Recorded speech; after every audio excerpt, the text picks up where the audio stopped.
just acknowledge before I start that this is a difficult week for a lot of people. Earlier this week marked the 1-year anniversary of the murder of over 1,000 Israeli civilians and the kidnapping of hundreds more. And many are also mourning the deaths of many thousand in Gaza and elsewhere that have taken place since then. I hope we can all treat each other with just a little bit of extra care and kindness as this memory takes shape, knowing that this is a time of complex, multi-level mourning. Marianna Kijanowska does not write primarily about the Middle East. She's a poet of Ukraine, as Suzanne has just told you. And of course, Ukraine has seen its share of ongoing horrific war crimes over the past decade, and this war has increased in intensity over the last 2.5 years since Russia's unprovoked invasion in 2022. And yet the book that Marianna will be reading from tonight, The Voices of Babyn Yar, is actually primarily, at least not explicitly, about the war in Ukraine. It's about the largest act of mass violence in the Holocaust that took place on Soviet soil. The Babyn Yar massacre took place over a few days in the fall of 1941. Tens of thousands of people were killed just in those few days. Most of them were Jewish. They were rounded up, told to bring their warm clothes and their valuables, and then they were asked to strip, and they were shot into a ravine. Up to 150,000 were killed over the next 2 years of Nazi occupation in Kyiv. When I first read Marianna Kijanowska's Babyn Yar Holosame, it was about 2017. The book had recently come out in Ukrainian, had not yet been translated, and I did not know what to make of this book about the Holocaust appearing in the middle of the war in Donbass. But what struck me after spending a little bit more time with these poems was that Kijanowska was doing something very particular about empathy and also about inclusion. She was creating a space in Ukrainian discourse for Jewish tragedy, and this was incredibly important for Ukraine of this time. I want to illustrate that with just one passage from the book that struck me in particular, and I'll actually read this in Ukrainian and in English. Іван каже Наві, дивіться, це місце немов Вавилон, але тут у нас перемішано не мови, а мовчання і кості. Хоча деякі не перемішано, я зі своїми із 33-го, ти зі своїми із 41-го, ви тут були новенькі. Ivan says to Nava, look, this place is like Babylon, except here what's mixed up isn't languages, but silences and bones. Although some aren't mixed at all, me with mine from 33, you with yours from 41. You're new here. So what Kijanowska is doing here is unearthing competing traumas. The reference to 1933 is a very explicit reference that would not be missed by readers to the Holodomor, or the Ukrainian famine, a genocide that had taken place almost a decade earlier. And of course, the 1941 reference is to Babyn Yar. And what I see Marianna doing in this passage is that she places the Ukrainian Ivan and the Jewish Nava side by side. They're kind of palindromes of one another. And they're combining their very different buried traumas. The trauma of the Holocaust is being added to the trauma of the Holodomor. She's questioning the competitive victimhood that had long plagued Ukrainian Jewish relations. And when I first read this, I was actually finishing writing my own book about Yiddish literature. I was interested in these Yiddish writers from the 1930s who used metaphors from the pogroms to describe tragedies that befell other groups, African Americans, Ukrainians, Spanish Republicans fighting in the Spanish Civil War, and so forth. And it struck me that Marianna might be doing something a little bit similar to these Yiddish writers. She was using 1933, the year of the Holodomor, as a passphrase for including Jewish historical trauma in Ukrainian history. This was a radical move. Marianna Kijanowska's book has now been rendered absolutely beautifully and creatively into English by Oksana Maksimchuk and Max Rozachinsky. It is not easy to read emotionally. It is a literal unearthing of Jewish tragedy in the Ukrainian language.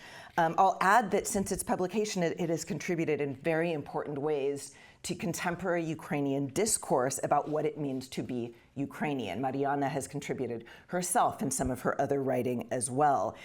Being Ukrainian has shifted from meaning something ethno-national to meaning something civic. And the country as a whole has shifted. It sometimes takes poets to make these kinds of shifts, to change the way that tragedies are shared.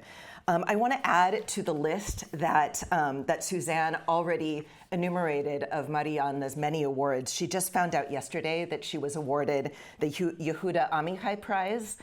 So please join me in congratulating her for this award, for this book.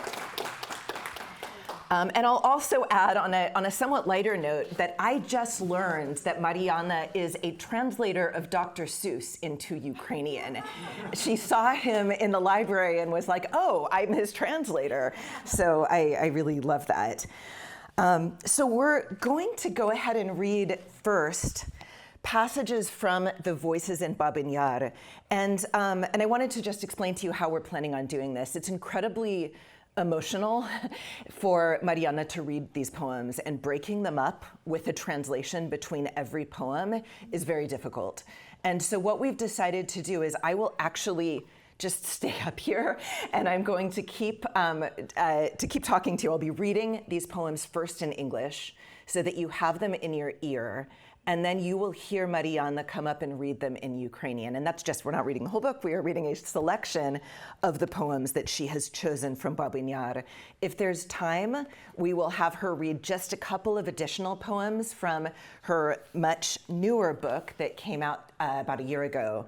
And then afterwards, a couple of my students have volunteered to help translate for a question answer with all of you. So I'll go ahead and start by reading a selection of poems in Oksana and Maxim's English. Eyes filled with tears so dense they won't flow, bitterer than salt, harder than stone. I tried to build a home out of all that's here and beyond. Back in my childhood, the sky, the sandbox, the toys I owned, I tried to make up a mother, a Hava, who would be mine, who'd wash my hair for me, who'd be there to name the things in the shop window, staples like bread and milk, delicacies and dried flowers, the gliding joy of the ice rink. Nothing saves anymore, nothing helps except maybe tears breaking through what remains of the body, its shallow surface. To survive, I must carry them in my suitcases, in my veins, heavy mechanisms of invention and wings and wings. I hold a bullet under my tongue. It tastes of plumbum, transporting me to the verge of a change. As the sky gets closer, my heart feels as small as a throbbing vein, beating softly. Don't be afraid, I tell it. Don't cry, you must breathe and speak. Schneller, schneller, they shout. But it's harder to keep going when you know this is it, the end. Your entire body stinks of death, the wounds that no longer heal, blooming scabs.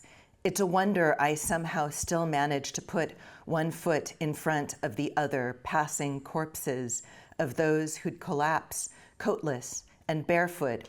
I'm used to it now.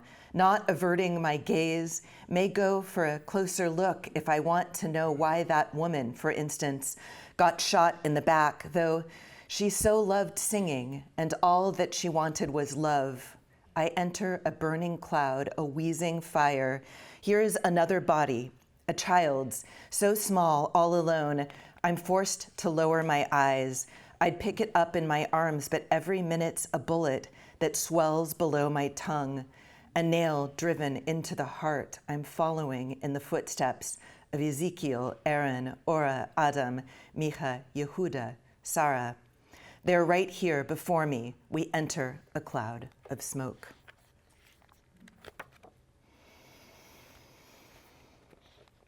I would collapse in the street, right here, or around the corner, but the guards wouldn't tolerate any disorder. In my bag, I've collected some things for the road, just as people are wont to do at the end of times: keys and letters and photographs and a brooch, cash hardly worth mentioning, a few banknotes, treading across the dust as if it were heavy snow. We avoid the shell holes, bodies, traces of waste. They burst in, told us to pack what we value most.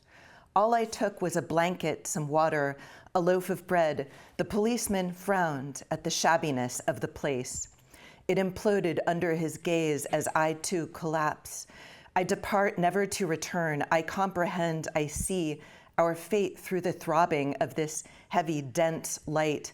I would die right here in the street. That's why I don't weep. Setting my bag on the cobblestone, I carry only a name. I am Rachel.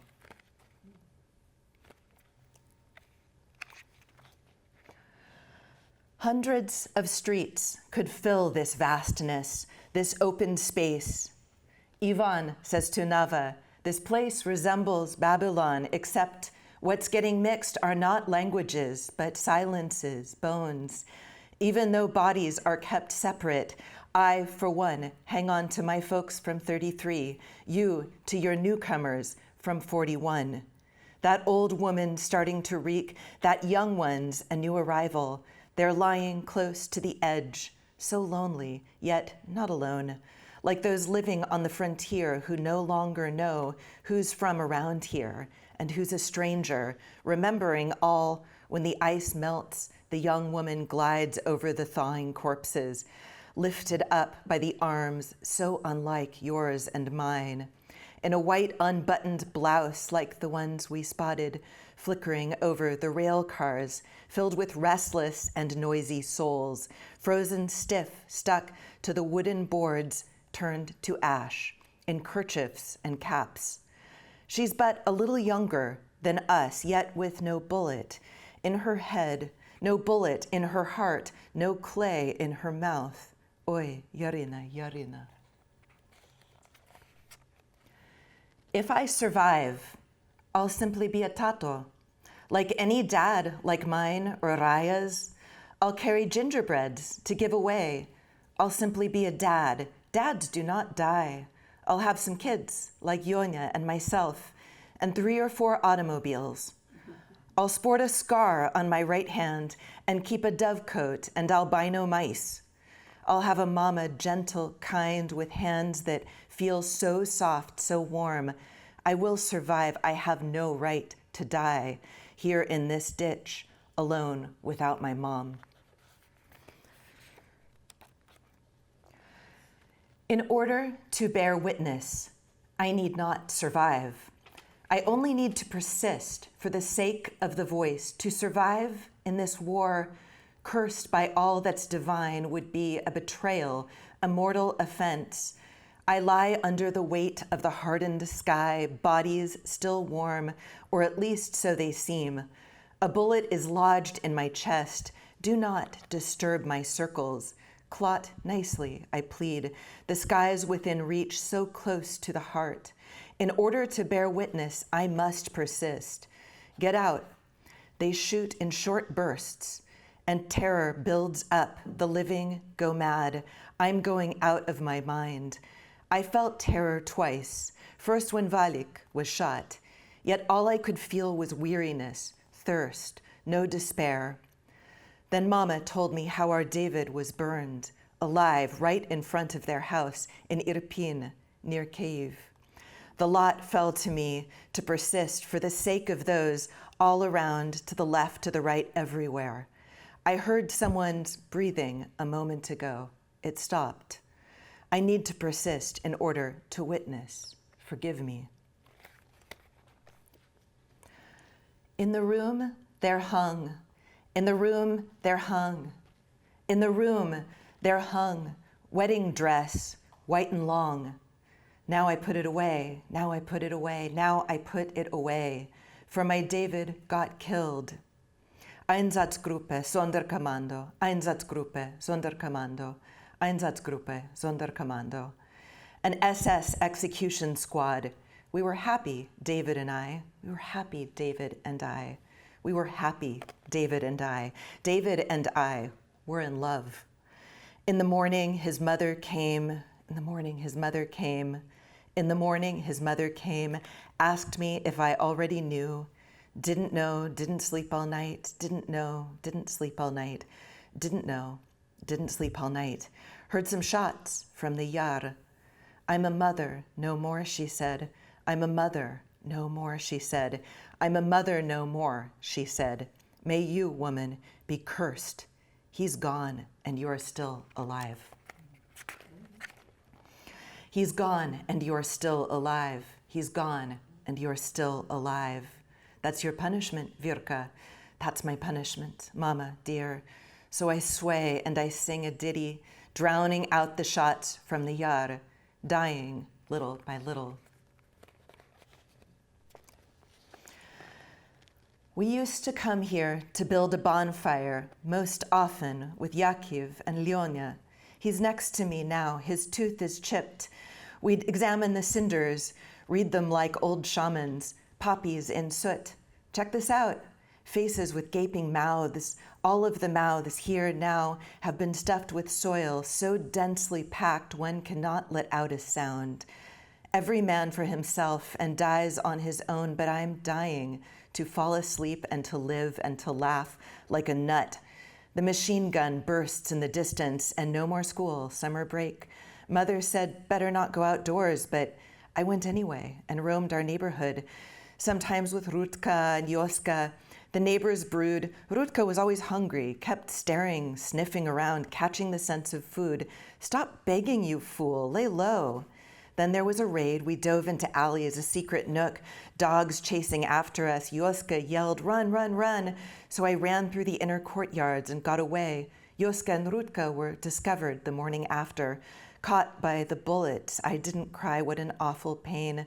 Flies everywhere. Aunt Celia and the recent arrivals from the village lay, as in a game, doing their best to hold still.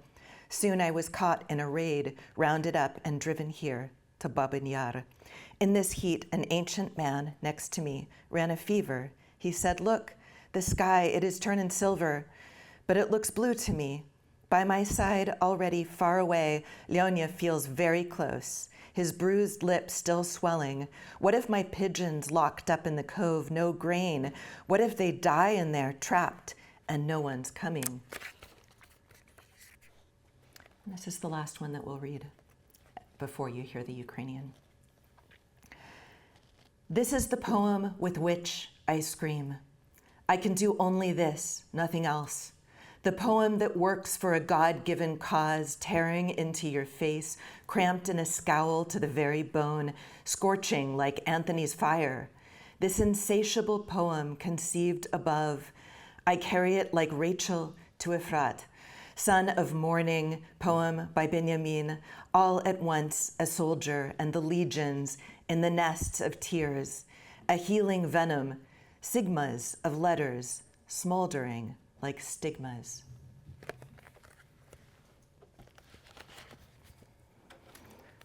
Мар'яна, будь ласка.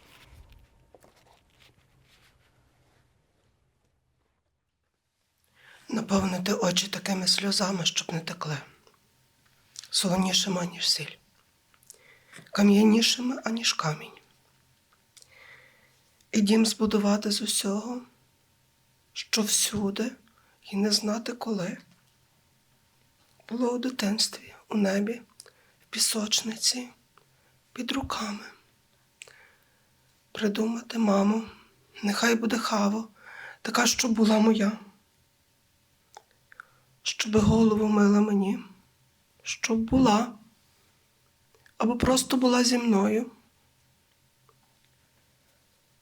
Називаючи речі в крамниці, де хліб, молоко, але ще по краях багато зимового сковзанки, щастя і сухостою. Мене уже не рятує ніщо, чи ніщо, крім, можливо, сліз, які проламують тло, поверхню і дещицю решти тіла. Щоби не вмерти, я мушу мати в судинах на дні чи на дні валіз важкі механізми придумувань, витіснень крила. У мене куля під язиком, точніше гільза. Присмак металу дає відчуття перетворень. Небо стає звичайним, мені відкритим. Як жилка під шкірою б'ється серце. От б'ється серце собі помалу. Не бійся, тільки не плач, кажу йому. Ти мусиш дихати, говорити. Вони викрикують «Шнеля, шнеля!» А йти так важко, і особливо йти, коли знаєш, що це вже все, і запах смерті всотався в струпи. На тілі рани вони не гояться. І взагалі це насправді диво, що я ще здатен переступати, робити кроки. Довкола трупи різних людей. Переважно босі, взуття знімають з усіх убитих. Я звик, очей тепер не відводжу. І навіть іноді хочу знати, чому, наприклад, стріляли в спину жінці, яка хотіла любити, тому що жінка хоче любити, а надто якщо любить співати. Цей дим попереду, сап пожежі, і знову тіло лежить дитина. Отут я мушу відвести очі. Дитина дуже мала, без мами. Я, може, взяв би її на руки. Та зараз кожна моя хвилина, як куля під язиком, точніше, як цвях у серці, іду слідами Єзекіїля, Арона, Ори, Адама, Міхи, Єгуди, Сари. Вони відразу переді мною. Йдемо у небо кудись за хмари.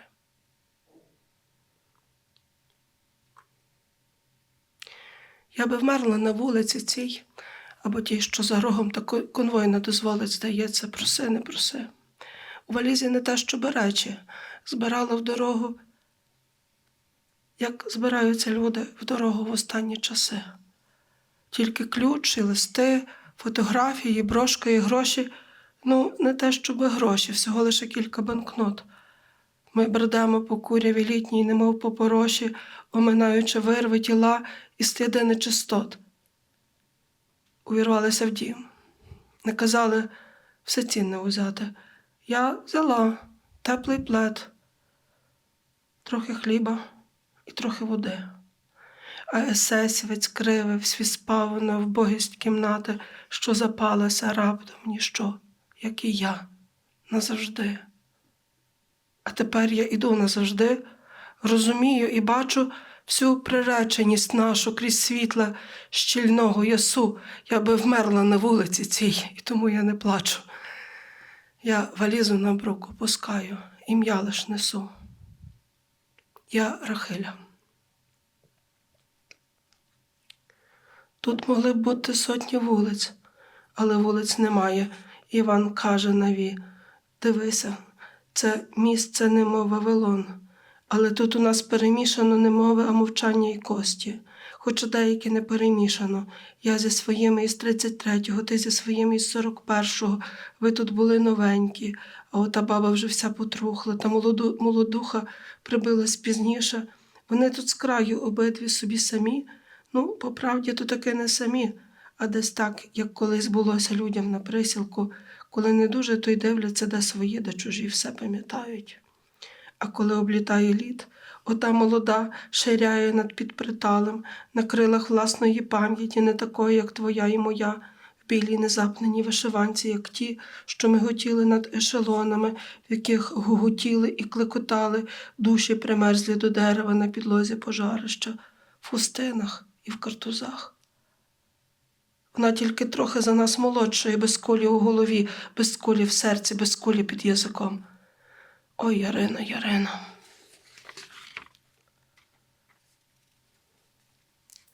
Я виживу і стану просто татом, таким, як мій. Або як тато Рає. У мене буде пряників багато, я буду татом, тато не вмирає. У мене будуть діти, я і Йоня.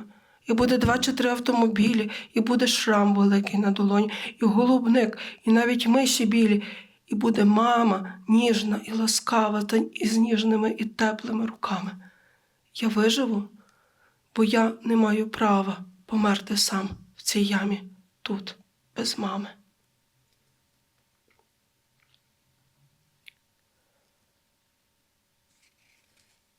Щоб свідчити, мушу вціліти. Не вижити, ні. Бо вижити. Вціліти – це інше, ніж вижити голосу ради. Бо вижити в цій перепроклятій Богом війні подібно до зради, і вдруге до смертної зради. Лежу під вагою небесної тверді і тіл, що декотрі теплі, принаймні здаються такими. У мене десь куля у грудях, не руш моїх кіл, волаю до кулі. Сукровиця гусне, сягкими стають небеса, коло серця і десь в голові. Щоб свідчити, мушу вціліти і вибратись з ями. Стріляють короткими чергами, щоби живі встигали створеніти. Страху боюсь до нестями. Я двічі боялась, як Аліка вбили мені, і я відчувала не відчай, лиш спрагу і втому. А ще коли мама сказала, що в них в Ірпені Давида спалили живцем коло їхнього дому. Тепер я всього лише мушу вціліти за тих, хто тут, коло мене, і зліва, і справа, і всюди. Хтось дихав іще, я це чула, та врешті затих. Щоб свідчити, мушу вціліти. Простіть мені, люди. У кімнаті була весіла. У кімнаті була весіла біла сукня весільна. Я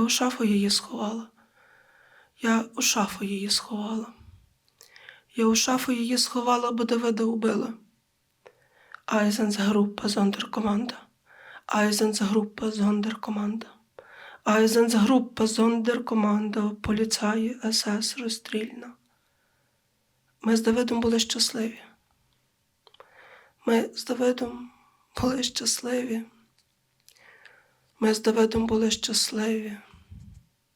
з Давидом любили.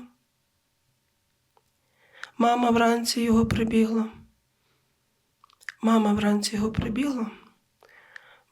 вранці його прибігла. Запитала, чи знаю. Я не знала,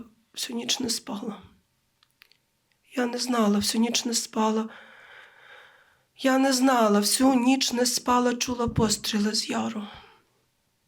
Я не маю вже, каже сина. Я не маю вже, каже сина, а тебе проклинаю. Ти живеш, а його не стало. Ти живеш, а його не стало. Ти живеш, а його не стало. Май це, Вірко, за кару. Я за кару це, мама, маю. От стою і співаю, щоб не чути пострілів з яру, і потрошки вмираю.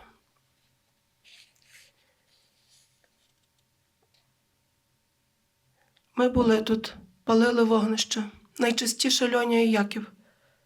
Льоня тут коло мене, майже в нього чорна щербинка в зубі, а коли вже догорало, він сказав: серцевини маків. І дивіться, якісь обличчя, і поруч інші, червоногубі. Зараз тут всі роти з землею. Хтось ковтав, намагався кричати, та не вийшло кричати, що ви в тісноті, тріскотливі, спертій. Всі вмирали за себе кожен, а мені захотілося спати, а тоді захотілося жити і реготати чомусь до смерті. Кулеметні далекі черги, ми вже не ходили в школу, мама навіть мене просила не виходити в двір, хоч літо. Але я утікав із дому, аж до ночі блукав по колу, і зі мною блукали іноді, а гранатів молодші діти. Рудка вічно хотіла їсти, задивлялась на вікна темні і постійно повітря нюхала. «Вконтентуйся», її просили. А вона все ніяк. Облава почалась. Ми в ходи таємні, а вони навздогін із псами. Йоська крикнув: «Біжіть щосили!» Я побіг і побіг дворами. Врятувався тоді на диво. Йоська і Рудку знайшли уранці, їх таки наздогнали кулі. Я дивився на них, не плакав, та на серці було жахливо. Назлітали зелені мухи, тітка Циля і новоприбулі теж лежали рядком тихенько і мовчали, як лиш уміли. Я ж назавтра попав в облаву, в Бабин Яр повезли у спеку. Дядько поруч стогнав і марив, ніби небо зробилось біле. Я поглянув, звичайне, синє. Жінка поруч була далеко. Нас усіх розстріляють зараз. На щоках палахтять рум'янці. Льоня тут коло мене, майже в нього верхня губа розбита. В мене там голуби зачинені, хто ж їх випустить рано вранці. Це ж вони там усі погинуть, в голуб'ятні, без крихти жита. Вірш, яким кричу, тому що можу тільки це робити, тільки це. Вірш, який роботу робить Божу, а тоді роздряпує лице, зведене судомою до кості, і горить Антоновим вогнем. Вірш ненадлив, вірш у високості, йду з ним, як Рахиля в Вифлеєм. Сине туги, вірша, Бен'яміне, сам у полі воїн, сам же й рать, в кублах сліз, отруєне кровоспинне, але букви стигмами горять.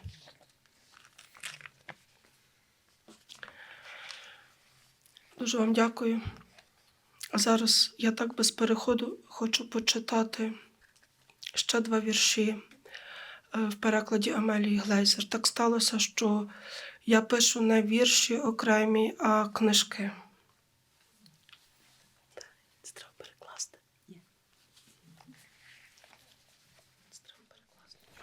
Так. So she'd like to read 2 more poems that I translated together with my colleague Yulia Ilchuk. And one of them will be about Crimea, Yevpatoria. The other one will be about Mariupol, the city in Ukraine.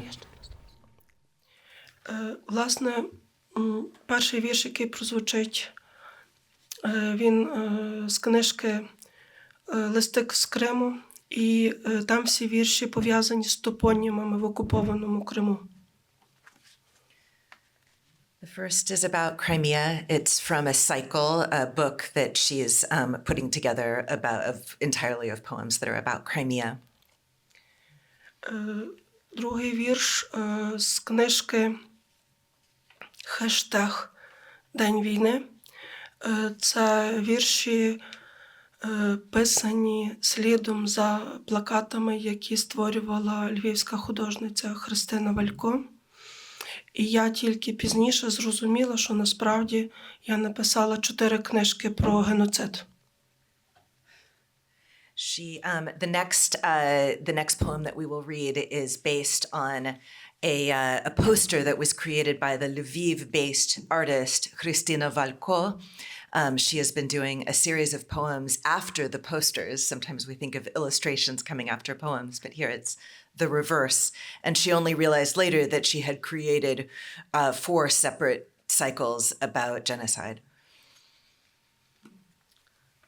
Останнє, що я хочу сказати, це для мене важливий біографічний факт. Я народилася в Жовкві, це місто недалеко від Львова. І в 2017 році я довідалася, що в Жовкві народився Герш Лаутерпахт, юрист, який співпрацював з британською делегацією під час Нюрнберзького процесу. Більше того, в Жовкві під час Голокосту загинула вся його рідня, майже 100 чоловік.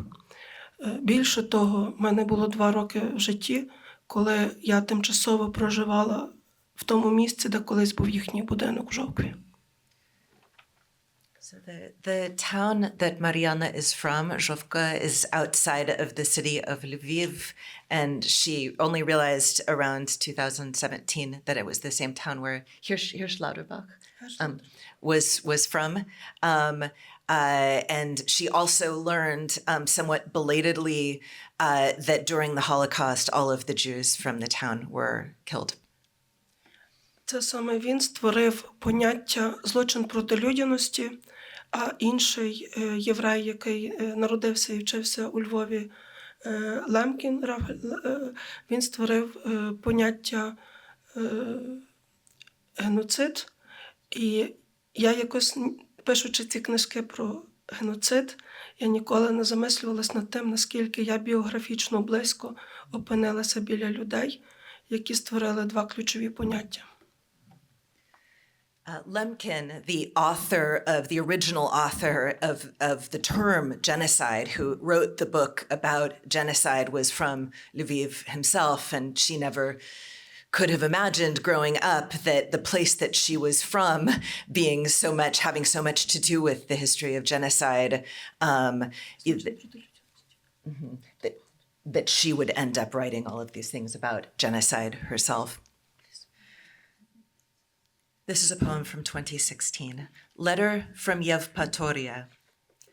25 Crimeans, says Natalia, taken for questioning, all beaten, nobody killed, at least for now. People on the beach, says Natalia, are dirty pigs. I went to the beach, so I don't know what to say. I stay silent. Natalia washes and dries my plate, washes and dries it again. She wants a cross breeze in the room, wants it to be June already so things can calm down, the pathos, dust, the screaming, so Vitalik's knee can heal, so everything can grow back together. She washes and dries my plate, washes and dries it again. Her pupils dilate. Google says 25 Crimean Tatars, Saturday, May 7th. And I Google it as if I haven't already. And then we sit together. I watch a creeping snail, a snail. Meanwhile, from the open window, a burst in Russian. Schnell, schnell. Лист написаний з Євпаторії. 25 Керемли, каже Наталя, відвезли на допит. Всіх били, нікого не вбили, але це на разі. Люди на пляжі, каже Наталя, огидне бидло. Я ходила на пляж, а тому не знаю, що казати. Мовчу. Наталя миє і витирає мою тарілку, знову миє і витирає. Вона хоче, щоб у кімнаті був протяг, і щоб нарешті почався червень, щоб все вляглося і заспокоїлося, пристрасті, крики, пилюка, щоб загоїлось коліно Віталіка, щоб знову все зрослося. Вона миє і витирає мою тарілку, знову миє і витирає. В неї розширюються зіниці. Загугли, каже, 25 кримських татар, субота, 7 травня. І я гуглю, ніби вперше. А потім ми удвох сидимо, я дивлюся на равлика, що повзе і повзе, а в відкрите вікно вривається з протягом російською. Шнеля, шнеля. I'll read over here, which I think is probably more ideal. And this is the poem about Mariupol, based on Christina Valko's poster. The heart trapped in guilt pain, war's 115th day, between soul and stranger, Mariupol's weeds sprouted from the asphalt, hung from the veins. Azovstal, dead suburbs up to the horizon, oxygen in crematoria, just baked, blackened teeth and fingers, dead human and storks' nests. The silence of a sharp, shrill sound shatters the walls today. The walls are writhing, blood flows from acacia blossoms, rising like a mustering of storks, a homeless window pane broken, infinite black holes. They wanted to live in this city, and of course, to love. And now there's only air, water, salty from the tears, no freedom in these ruins, just the caresses of the carcasses of suitcases. 115-й день війни. Серце впіймане в біль виною. 115-й день війни. Між душею і чужиною маріупольські бур'яни. З-під асфальту попроростали, повисіювалися з вен, Азовсталь, неживі квартали, аж до обрію оксиген. В крематоріях щойно з печі, чорні зуби і кисті рук, мертві гнізда, людські і лелечі, тиші, гострий надсадний звук, днесь руйнує собою стіни. Стіни корчаться, кров тече, із акацієвої піни піднімається чорний щем, вже без дому вікно розбите, чорні діри не мають меж. В цьому місті хотіли жити і любити, звичайно, теж. Під руїнами кров і води, що солоні давно від сліз. В цих руїнах нема свободи, лиш розбиті човни валіз.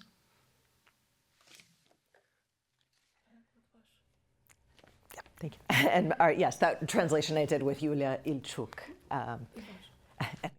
Okay, so Marianna would like to read one more poem, but this one is actually a poem without a translation. And it's a poem that she would like for you to appreciate the sound. Я хочу просто скористатися нагодою, прочитати вірш з книжки, яка становить цілість, з книжкою «Бабин Яр голосами». В неї навіть обкладинка дуже подібна.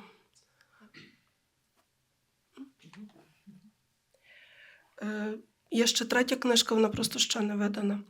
І вона побудована, ця книжка, яка називається «Блискавка зустрічає воду і вітер», вона побудована на звукові. Yeah. So the second book is in the cycle is this one, lightning at the meeting of water and wind, and the third is not yet published. Вибачаю, не можу вибачити, пробач, я не можу пробачити, бачиш, я вибачити, бачити не можу, я не можу вибачити. Не можу бачити, як вибачаю, очі не можуть бачити вибачення, серце кругле, як м'яч, розривається, підскакує, знов розривається, підскакує, і розривається, сила тяжіння зникає, зіниця змикається, смикається, підскакує, розривається, підскакує, рветься, душа вибачає і бачить, рветься, бачить і вибачає, чи вибачу я душі вибачення побаченого, чи вибачу силі тяжіння силу. Перекладіть, будь ласка. Це про те, що неможливо вибачити.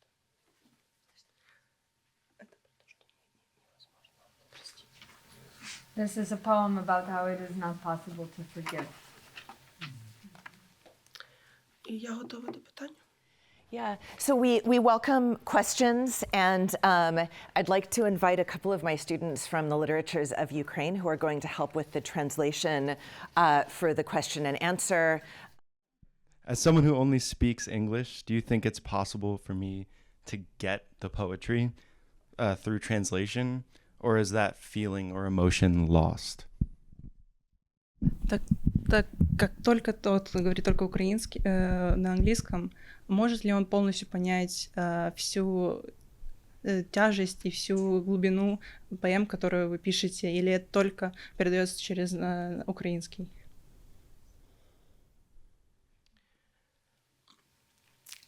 Я сама перекладач, і я дуже добре знаю теорію перекладу і практику перекладу, і оці неможливості мови. She herself is translator, and she understands the difficulties and how to translate the feelings and actual things through the book.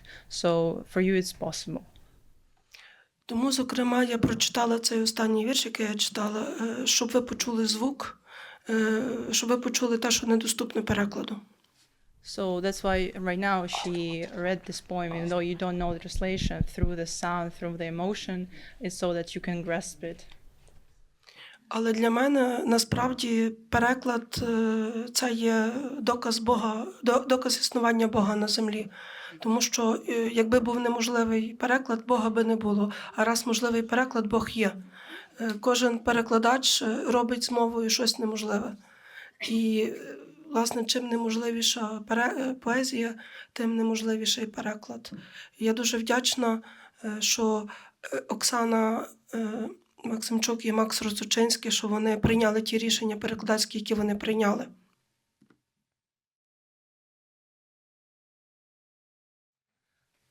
She said that even like she really thankful for those who translated her books and for this opportunity and to translate the feelings and actual story of these events to us through those books. І останнє, що я хочу сказати, я вибираю перекладачів, але я ніколи не втручаюся в переклад. Я не кажу навіть в випадку тих мов, які я добре знаю, що вам краще було зробити так. Я віддаю вірш як дитину. Цілою. She don't choose the translators. She gives the full freedom for them. It's like she gives the translation as a poem as a child to be interpreted to the audience and to actual translators, so you can grasp it from their point of view. We have time for a final question. So, first of all, thank you. That was a really a unique experience that, like nothing else I've experienced, I believe. My question is different, though, and it's about putting yourself in the first person. What's the process by which you get into that other person and kind of dare to think their thoughts?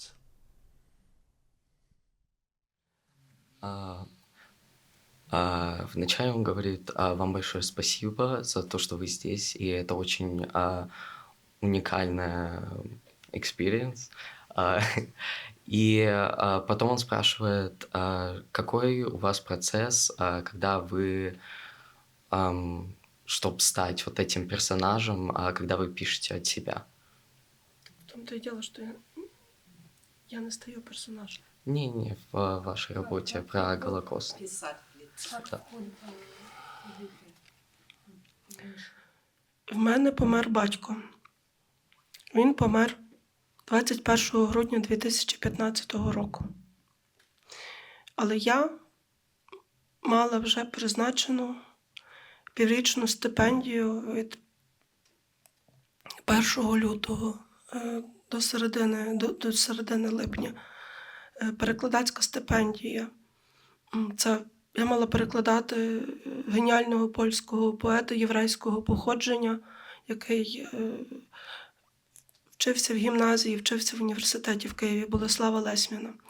І в американському виданні цієї книжки цього нема, а в цій книжці тут є присвята найдорожчим Ярославові, Болеславові, Іванові та Мелетію, що ходили зі мною до цих голосів і які показали шлях і спосіб повернення.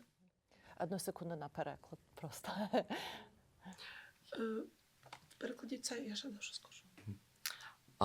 Her father died in 2015, and she had the experience of working with and learning about a Jewish-Polish translator.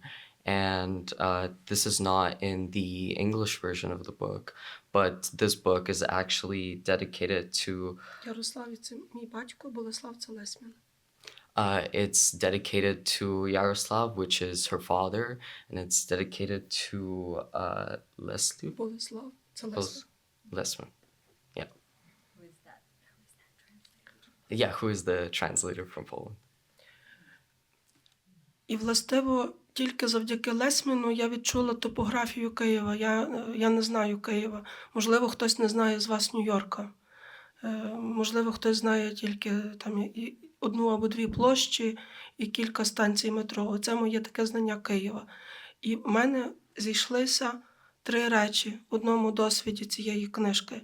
Смерть мого батька, переклади Болеслава Лесьміна і досвід цього Києва як простору.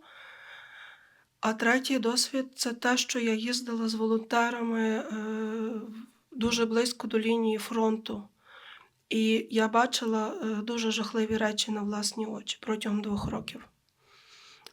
І, власне, коли я почала писати «Бабин Яр» голосами, то воно починалося як вірші про знищення українців. Просто ці вірші не включені в цю книжку. So she doesn't actually know a lot about Kiev. So through this Polish translator, she felt like she could study the geography of the city to really make these poems feel authentic. And then she also said that starting to write these poems, she felt like she was truly writing about the destruction of Ukrainians first, and then the experience of losing her father, the experience of studying the translator, kind of came together to culminate in this work. І коли я повернулася зі стипендії додому, я відчула, що я не оплакала батька, і з мене почав рватися оцей плач. І насправді ця книжка не була задумана, вона зі мною сталася як обморок з вагітною. Ці вірші приблизно за 2 тижні я відчула, що я хвора, і я потім вже майже не вставала з ліжка.